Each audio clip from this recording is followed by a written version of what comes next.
Makin dekat hari pemilihan, makin sibuk penyelenggara pemilihan.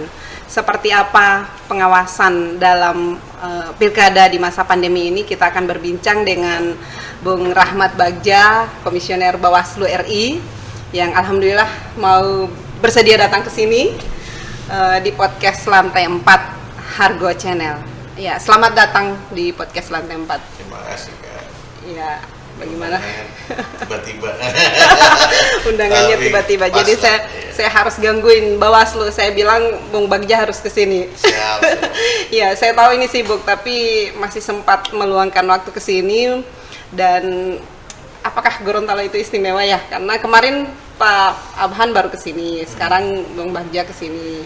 Gorontalo ya. Istimewa. Pada saat 4 September Gorontalo yang paling istimewa. Iya. Karena ada konser dangdut pada saat pendaftaran. Akhirnya karena kasusnya Pak Watu kemarin, salah satu yang sama teman-teman LSM juga dijadikan contoh keramaian bahwa pilkada ini akan bermasalah ke depan. Akhirnya rapat umum dihilangkan. Rapat umum sebenarnya ya kan itu belum masuk kampanye. Iya. Belum masuk kampanye. Jadi metodenya pun belum ada sebenarnya. Jadi yang bermasalah itu kalau kita buka nih dalemannya nih. Iya. Yang bermasalah itu siapa bertindak apa pada saat itu. Itu yang jadi permasalahan. Ini kewenangannya Bawaslu, ini kewenangannya polisi. Nah itu kadang-kadang di lapangan saling lempar-lemparan. Nggak mungkin juga Bawaslu itu membubarkan massa yang begitu banyak. Ya itu sama dengan kita menantang massa dan kemudian paling-paling kita bersama dengan kepolisian.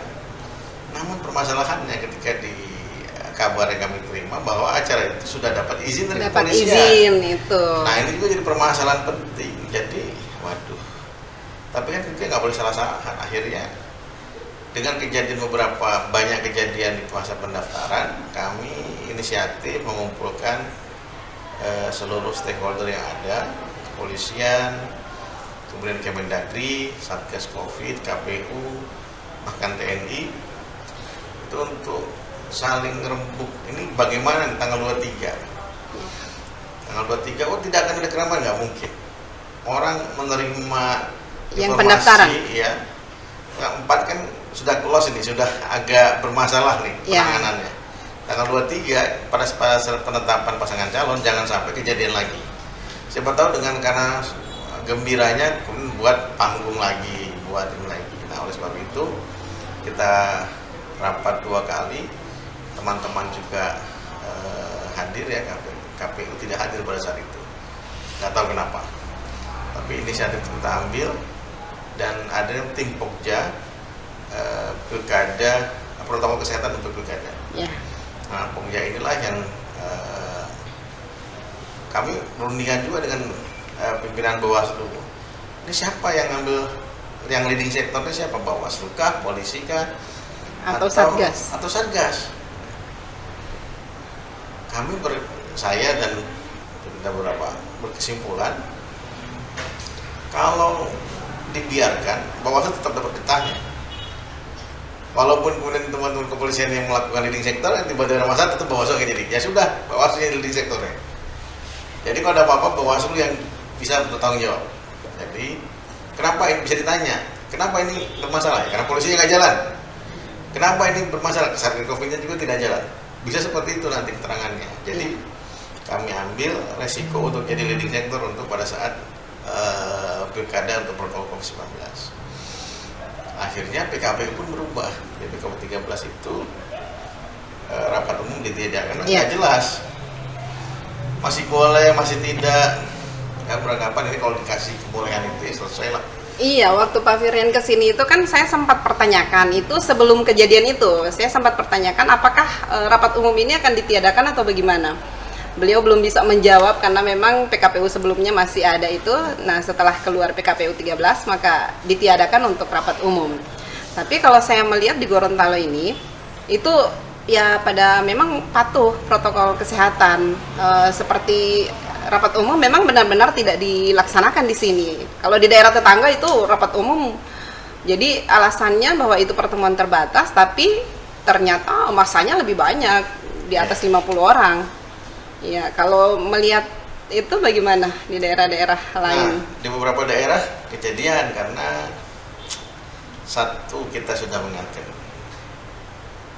Yang menurut PKP nomor 13 yang membubarkan itu Bawaslu atas rekomendasi Bawaslu kepada teman kepolisian. Karena menurut Perpres nomor 6 tahun 2020 yang di depan itu teman-teman kepolisian. Iya. Kami ini nggak punya pasukan sebanyak kekuatan itu dan nggak bisa dilatih untuk Iya. menanggulangi kerumunan massa seperti itu. Jadi diserahkanlah sesuatu pada ahlinya, ya ahlinya teman-teman kepolisian. Nah, pada saat pembahasan di Pokja, jelas teman-teman kepolisian menyatakan bahwa pola penanganan pembubaran massanya sama dengan pembubaran unjuk rasa. Nah, kami tapi punya pesan, Pak Polisi, kalau sampai ini massa ini besar baru kita bubarkan, percuma.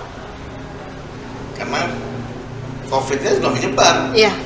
Jadi diusahakan Harusnya dicegah dari awal. dari awal. Pada saat yang kecil-kecil itu yang datang kumpul 5-10 orang, nah itu boleh kita bubarkan bekerjasama dengan Panwas Kelurahan dan Panwas Kecamatan beserta teman-teman yang ada di Polsek. Nah, berarti kan harus ada rentang kendali dari Polres ke Polsek dan juga teman-teman Babinsa, teman-teman yang TNI juga dikerahkan pada saat ini. Dan sekarang juga pada saat Satgas Covid kan teman-teman dikerahkan.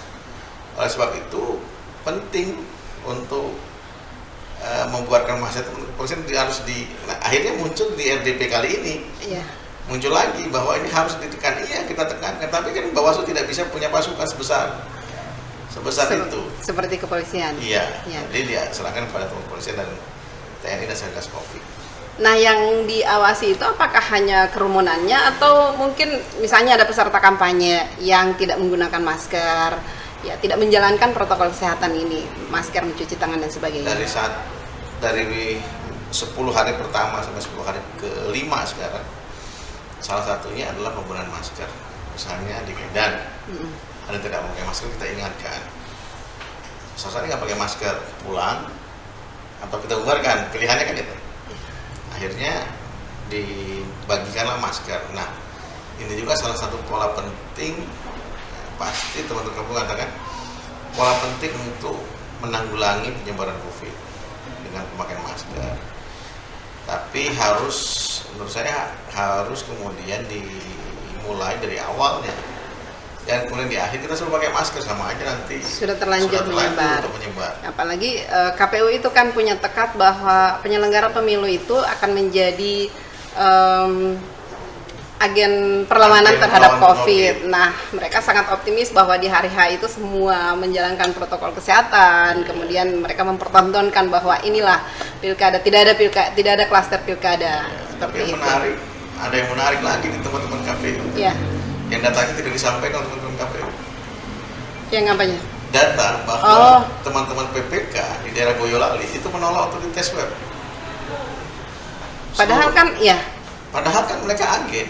Kok agen perlawanan. Perlawanan itu tidak dibuka data itu oleh teman KPU. Iya. Kami pada saat itu terjadi pola penyebaran COVID-nya pada saat pemutakhiran data pemilih. Jadi ada sekitar 179 atau 197 Panwas Kelurahan dan Panwas Kecamatan di Boyolali itu positif COVID-19. Wah. Nah, kemudian kan kita swab kan mereka harus mau, kalau enggak ya sudah jadi bermasalah nanti. Kita swab, sekarang alhamdulillah sudah sembuh pulih semua. Yang menarik data itu, teman-teman PPK tidak ada satupun yang katanya yang positif COVID-19. Berarti kan tidak satupun yang di COVID, yang di swab. Iya, karena kalau Panwasnya kena, pasti ada yang kena juga. Kita mengawasi tugasnya KPU untuk memutahirkan data pemilih. PPK. Katanya ada ancaman kalau ini tidak di swab, mereka akan mundur semua. Nah, itu kan tantangan tersendiri. Ini yang menurut saya jangan kemudian juga data positifnya terlalu di ini, tapi mereka ada detail-detail kecil yang harus kita ungkapkan. Itu tantangan, bahkan bagi penyelenggara sendiri itu tantangan. Mereka belum paham bahwa swab itu, bahwa positif COVID itu bukan seperti HIV kan. Iya. ini Nah, memaklumkan. harusnya kan mereka memperlihatkan, Iya. ya kan katanya mempertontonkan ya Katanya agen untuk perlawanan untuk terhadap COVID. COVID, tapi kalau tidak mau di swab itu Dan ini ada permasalahan ke depan, saya yakin. Misalnya KPPS, ini kami baru melantik pengawas TPS. ya. Jadi pengawas TPS itu karena pembiayaan juga sulit ya, karena akhirnya hanya di rapid. Tapi rapid ini memerlukan juga. Kalau reaktif, bagaimana? Ya, katanya kalau reaktif itu tidak harus diganti dengan orang akhirnya lain. kita sediakan 2 kali dari kebutuhan. Ya, Jadi kalau reaktif langsung diganti. Di KPU kita belum dengar KPPS seperti apa. iya katanya begitu. Jadi kalau di KPPS itu yang reaktif langsung diganti saat itu. Iya. Tapi 2 kali kebutuhan teman-teman itu belum ada Tapi pelan. agak sulit juga Karena kalau 7 orang. Iya. Teman-teman itu Kesulitan. satu. Jadi di bawah itu kesulitan untuk mencari KPPS karena kan persyaratannya agak ini juga dibatasi Rigid. usianya, kemudian yang komorbid itu enggak bisa Iya. gitu. Iya, jadi kita kembali ke protokol kesehatan. Kalau misalnya ada pasangan calon yang mengindahkan, yang tidak, ya apa namanya, yang tidak menaati protokol kesehatan itu bagaimana sanksinya dari? Sanksinya menurut PKPU 13 ini peringatan awalnya kita ingatkan secara lisan ya untuk kemudian mematuhi protokol COVID.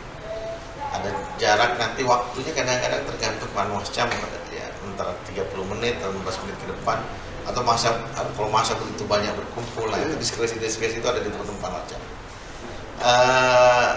Muncul peringatan tertulis 1 jam kemudian, tidak 30 menit sampai 1 jam kemudian tidak tindakan, bubarkan. Pilihannya itu. Tidak ada sampai Kemudian ketika dibubarkan bisa juga ditindaklanjuti dengan pemotongan masa kampanye. oh iya. 3 hari maksimal. Kemarin kami minta 7 hari di Bawaslu, tapi disetujui 3 hari. Termasuk di debat juga begitu. Termasuk di debat juga begitu. 3 Debat. hari, tapi ya 3 hari. Iya, kalau debat itu kan ada yang pakai masker, ada yang tidak pakai masker. Apakah itu tidak diatur Nah, seharusnya yang calonnya? setiap kumpul itu pasti harus pakai masker. Ini atau kan jarak 2 meter kan? Iya. Tapi- Kalau kita sudah berjarak Sudah nih, berjarak, jadi 2 meter. nggak pakai masker nggak apa-apa. Ya. Karena ada kesulitan memakai masker ketika berbicara, misalnya pakai kacamata, pasti berkabut kacamatanya. Itu jadi persoalan. Dan juga kalau seperti ini suara agak bermasalah. tidak benar. Iya. Biasa orang pakai face shield. Iya. Kalau lihat debatnya Presiden Amerika antara Joe Biden melawan Trump, itu kita pakai masker. Ya, masker dipakai ketika masuk kan. Iya, iya. Dan dibuka. Setelah di sana dibuka. Di sini juga begitu debatnya, saat masuk pakai. Pakai masker. Nanti kalau saat mau bicara, karena pertimbangannya itu suaranya Ya, biar lebih jelas. Suara dan sesak napas juga kadang-kadang. Iya. Harus ngasih. Jadi sudah memikirkan apa yang harus kita jawab ini. Baru sesak napas lagi. Ya, kemudian di lapangan kan sudah mulai, ya kampanye kan sudah berjalan ya cukup lama ya. Bagaimana dengan pengawasan di lapangan? Mungkin ada hasil evaluasi bagaimana mereka menghadapi kerumunan, misalnya ketika mereka menindaki dan sebagainya. Apakah ada perlawanan dari massa itu sendiri? Bahkan bukan hanya perlawanan, bentuk intimidasi terhadap panwascam itu sudah terjadi dalam 10 hari kelima ya, atau 50 hari ya dalam masa kampanye. Jadi ada panwascam di Kota Batam misalnya dipukul, kemudian ada di daerah Banyuwangi kalau tidak salah, itu juga diintimidasi, padahal perempuan, maksudnya perempuan, ini juga keterlaluan kan. Jadi kami sudah mewanti-wanti panwascam ketika melakukan pengawasan tidak boleh kurang dari 2 orang, karena akan jadi permasalahan hanya 1 orang nanti, itu jadi permasalahan besar ketika terjadi hal seperti ini. Dan kemudian adalah koordinasi dengan kepolisian. Yang kita sayangkan kan polisi tidak ada di sana. Ini yang Harusnya patut- kan ketika harusnya polisi ada. mengeluarkan STTP kan Iya, mereka harus bertugas juga di bertugas situ. juga. Itu juga persoalan teman-teman kepolisian. Muncullah kesimpulan RDP RDP. hari ini. Ah. Satunya bentuk penegasan kembali perlindungan terhadap penyelenggara pemilu. Ini perlu kita sampaikan juga kepada teman-teman pasangan calon. Mungkin di Gorontalo tidak ada, tapi kita menyiapkan dan juga menghimbau supaya tidak kemudian dilakukan keras terhadap para pengawas di lapangan. Karena pengawas itu pasti melaksanakan undang-undang, dan kemudian kalau kampanyenya baik-baik saja, toh tidak ada permasalahan, tidak ada kemudian kenapa harus jengah dengan adanya pengawas. Iya. Ini kan biasa ya, bisa kemudian pengawas diajak ngobrol, kemudian berdiskusi tentang apa yang boleh dan apa yang tidak. Iya, karena tugas pengawasan sekarang ini kan bertambah. Dengan adanya protokol COVID ya bertambah tugasnya. Iya. Jadi ini persoalan penting buat teman-teman pasangan calon dan tim ya, lebih khususnya tim, agar para relawan juga berhati-hati dalam melakukan kampanye, sehingga kemudian pada saat Panwas misalnya yang menegur, jangan kemudian dianggap sebagai bentuk merintangi kampanye, tapi itu sebagai alarm bahwa kampanye tersebut telah melanggar aturan. Itu juga harus kalau keberatan silahkan diadukan kepada Bawaslu Kabupaten Kota. Kami terbuka sekali terhadap penyelenggara di bawah NOP jika teman-teman mungkin keliru atau bagaimana dalam melakukan tugas dan fungsinya, kami akan bersedia untuk dievaluasi untuk teman-teman Panwas. Mungkin harus kita didik kembali, harus kita bina kembali, itu juga penting. Tapi kalau untuk kemudian melakukan intimidasi dan juga kekerasan terhadap pengawas, itu bukan solusi. Pidana itu. Ya, itu pidana. Pidana itu. Iya, jadi ini kan pengawas ya, Bawaslu maupun jajarannya ke bawah itu jangan sampai justru lebih sibuk mengawasi protokol COVID, kemudian sembako, money politik dan sebagainya itu terabaikan lagi, karena sekarang ini kan rapat umum ditiadakan, otomatis mereka punya simpanan dong untuk ya hari H nanti, ya itu kan sudah rahasia umum. Jadi jangan sampai seperti itu, Bawaslu cuman sibuk mengawasi protokol COVID, kemudian yang lain-lain itu akan terabaikan. Itu yang kita takutkan. Iya. Itu yang kita takutkan, teman-teman pengawas di bawah. Tapi harus kita ingatkan dalam setiap pelatihan kita yang teman-teman agar tetap melakukan tugas fungsi utamanya sebagai pengawas dan juga mengamati jika terjadi pelanggaran undang-undang. Iya, karena podcast ini cuma tambahan. Hanya tambahan, additional. Tugas utamanya iya. ini. Karena ini tugasnya ditambahkan ketika ada pandemi COVID. Iya. Nah, dari sekian banyak laporan ya di seluruh ada 309 ya pelaksana pilkada kabupaten dan provinsi ya. Yang 300 berapa? 309 yang prokes. Itu yang protokol kesehatan. Iya. Yang melakukan pelanggaran kejadian. Oh, yang melakukan pelanggaran. Kejadian 398 pada 10 hari kelima. Iya. Wah. Itu belum ditarik dari 10 hari ke 4, 10 hari ketiga, 10 hari kedua, dan 1. Iya. Ada peningkatan di 10 hari kelima. Atau sama dengan 10 hari keempat. Peningkatan pelanggaran protokol kesehatan. Iya. Sudah ada tindakannya apa? Sudah pembubaran sama peringatan tertulis sesuai dengan PKPU nomor 13. Iya. Jadi sudah dilakukan. Cuma mungkin karena ini menjelang akhir. Ini kan kalau dalam puasa ini sudah itkuminan nar mungkin ya. Masa 10 hari ketiga. 10 hari ketiga. Jadi semua orang itu sudah digaspol, kalau kata orang gaspol udah nggak lihat lagi. Nah, inilah kita wanti-wanti kepada pasangan calon. Berarti kalau melihat kondisi yang ada tetap memungkinkan ada klaster pilkada.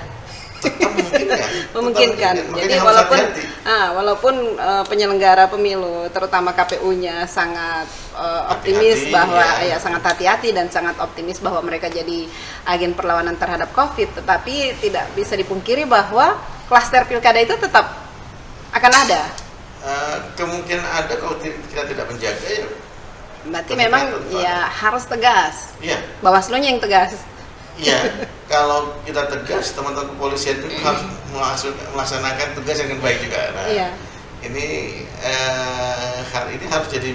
Tapi sudah ada kesepakatan tidak dengan kepolisian bahwa Sudah, pokoknya sama. Iya. Pokoknya kan leading sector operation leading sector di Bawaslu, tapi Tapi faktanya seperti apa? faktanya di beberapa tempat dilakukan, tapi ada 1-2 tempat misalnya tadi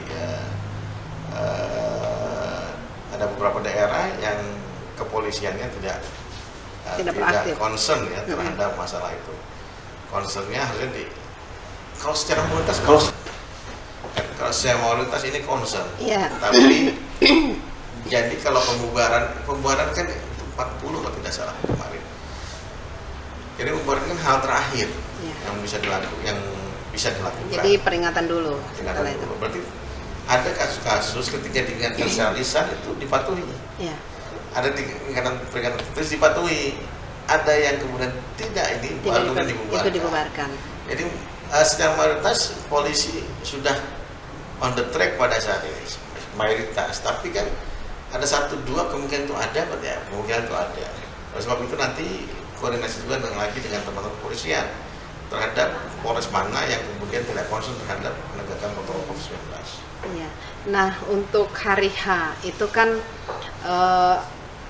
waktunya diatur kan? Iya. Misalnya ada yang datang jam 7 sampai jam 8, kemudian ini upaya-upaya yang dilakukan untuk menghindari penyebaran COVID. Iya. Kemudian yang misalnya yang suhu tubuhnya di atas 37 derajat itu ada, iya. Nah, Ada bagaimana? bilik khusus, ya. Iya, ada bilik khusus. Bagaimana kalau misalnya saat itu misalnya ada yang reaktif atau apa? Walaupun tidak apa namanya? Tidak ada rapid saat itu kan? Kan tidak ada saat orang datang itu kan tidak dirapid. Tidak dirapid. Iya. Nah, ini kalau ketika ada yang reaktif kemudian dia tidak tahu bahwa dia atau positif misalnya, dia tidak tahu, dia datang suhu tubuhnya juga tidak melebihi 37 Oke. derajat. Ini kan Orang harus tanpa gejala ya. ya, bagaimana ini pengawasan Bawaslu Oke. bisa? Pertama, nggak mungkin kita tahu dia reaktif atau tidak. Iya. Kita hanya tahu dari suhu tubuh. Kalau dia kan bilang, saya baru tes COVID saya reaktif. Nah, ya udah, kita bisa treatment di TPS ya. Tapi kalau misalnya yang masuk kita nggak tahu apakah dia positif, apakah dia reaktif. Makanya upaya preventif pertama adalah pemakaian masker. Iya. Kedua adalah penyediaan cuci tangan ataupun hand sanitizer di setiap TPS. Kemudian juga pada saat pencoblosan itu ada entah digunakan sarung tangan atau digunakan Ya, ada sarung tangan yang sekali pakai itu. sekali pakai ataupun alat coblos yang sekali pakai. Kemudian tintanya ditetes. Iya. Itu kan untuk KPU membuat itu. Dan itu salah satu upaya pencegahan penyebaran COVID-19. Nah, itu pengawasannya ya sepanjang dilakukan dengan SOP-nya Protokol, demikian, maka teman-teman KPU setelah menjalankan tugasnya dengan baik. Iya. Untuk protokol kesehatan, kita belum berbicara nanti masalah penghitungan suara. Ya, saat perhitungan masalah- bagaimana? Iya, Jadi kan yang diatur ini yang sepanjang saya dengar selama ini ya, Ya, hanya yang TPS diatur saja. itu hanya itu di TPS ketika dia datang diatur waktunya, kemudian dia harus yang di atas 37 derajat dia harus ada bilik khusus, kemudian ya ada 12 hal baru yang dijelaskan itu. Tapi saat perhitungan bagaimana? Biasanya orang itu datang mencoblos, jadi dia datang coblos setelah itu pulang. Nanti saat perhitungan dia datang menyaksikan rame-rame hasil perhitungan. Nah. Ini yang agak rawan juga. Apakah ini sudah dipikirkan oleh KPU maupun Bawaslu? Kalau kami sesuai dengan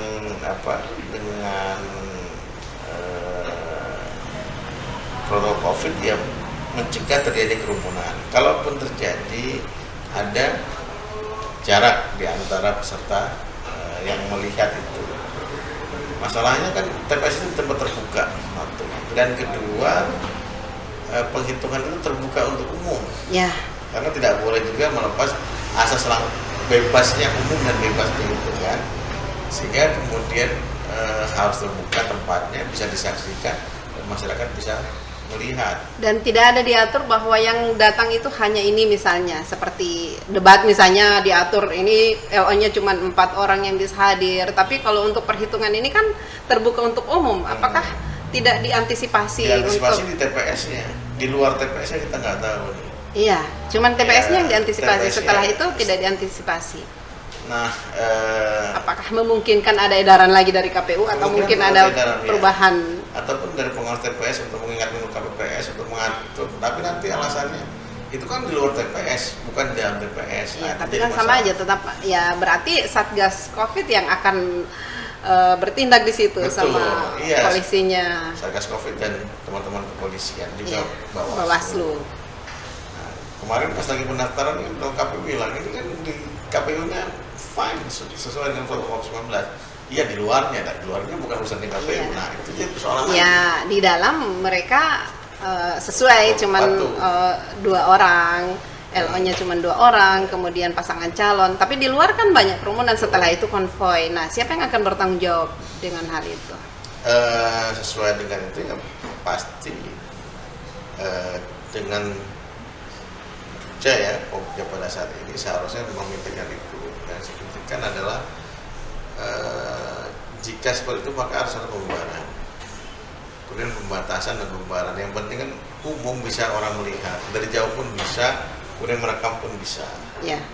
Nah, dan tempatnya juga tidak tertutup kan, TPS itu seharusnya. Oleh sebab itu yang akan menindaklanjutinya jika terjadi kerumunan di Bawaslu dan juga ataupun Pokja penegakan protokol COVID-19 yang pada saat pilkada itu yang akan menegakkan. Atau mungkin ini saat perhitungan harus disiarkan langsung misalnya. Biar orang bisa menyaksikan dari rumah. Sebenarnya nggak ada masalah mau disiarkan, alatnya ada apa enggak? Nah, infrastrukturnya harus siap. Apalagi setiap TPS. Kan nggak mungkin juga. Itu juga di negara maju juga tidak seperti itu. Tapi tidak menutup kemungkinan juga walaupun siaran langsung tetap akan ada kerumunan. Misalnya kita menyaksikan dari sini seperti debat. Debat itu kan ada siaran langsung, tapi ada juga kerumunan-kerumunan di nonton bareng. Ya, apakah Bawaslu mengawasi itu juga? Iya. Yang namanya kerumunan pasti diawasi. Iya, diawasi. Iya. Yang berhubungan dengan pilkada, kecuali pilkada ini sudah selesai tahapannya. Jadi kan setelah Bawaslu mengawasi seluruh tahapan yang ada.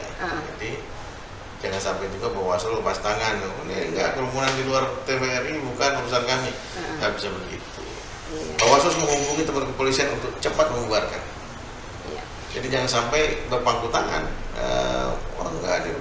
Nggak boleh terjadi 4 September yang lalu, nggak boleh terjadi lagi. Iya. Itu sudah jadi jadi perhatian kami bersama. 4 September itu kejadian itu tidak boleh terulang kembali. Kemudian ini bahan kampanye itu kan ada, kalau di PKPU nomor 11 ya, itu kan ada ya pakaian, penutup kepala dan sebagainya. Kemarin Pak Ketua Bawaslu Provinsi mengatakan bahwa bisa Ketua Bawaslu Provinsi atau KPU yang mengatakan bahwa bisa masker, bisa hand sanitizer, tapi itu tidak disebutkan di PKPU. Apakah itu bisa dibagi-bagi atau masuk di apa itu? Masuk di PKPU 13 ya.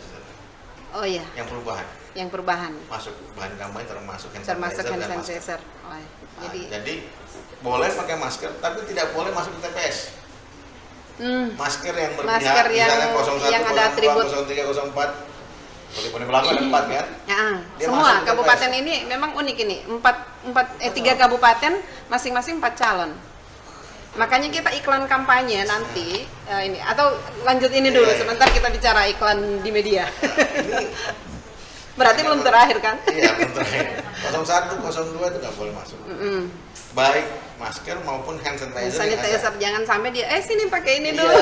tiba-tiba ada 02 pilih ya, repot, atau 03, 04. Pilih ya nomor ini, wah repot itu nggak boleh masuk, jelas itu. Tapi apakah ini bahan kampanye? Ini bahan kampanye, boleh nggak disebar pada saat ini? Boleh. Disebar pada masa kampanye. Pada masa kampanye boleh. Boleh nggak kemudian door to door? Iya. Boleh, door to door sepanjang ini penyebaran bahan kampanye boleh. Iya.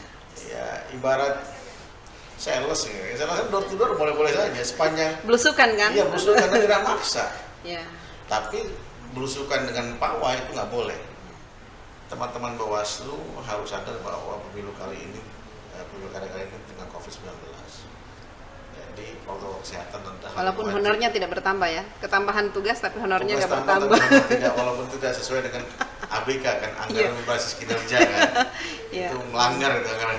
Tapi karena sudah diterapkan oleh pembuat undang-undang dalam kesepakatan bersama antara KPU, Mendagri, Komisi 2 dan Bawaslu, maka mau tidak mau dijalankan. Jadi kami harapkan teman-teman tetap profesional dalam melaksanakan tugas dan wewenang, kemudian tetap memakai masker dalam melakukan tugas dan fungsi. Dan kepada masyarakat, tolong hadir nanti, khususnya masyarakat Kabupaten Gorontalo, Kabupaten Pohuwatu, dan Kabupaten Bone Bolango untuk hadir dalam TPS karena SOP protokol COVID-19 dalam TPS itu sudah dilakukan dengan baik. Dan kami harapkan semua bergembira dengan adanya pilkada. Iya, terima kasih Terima kasih.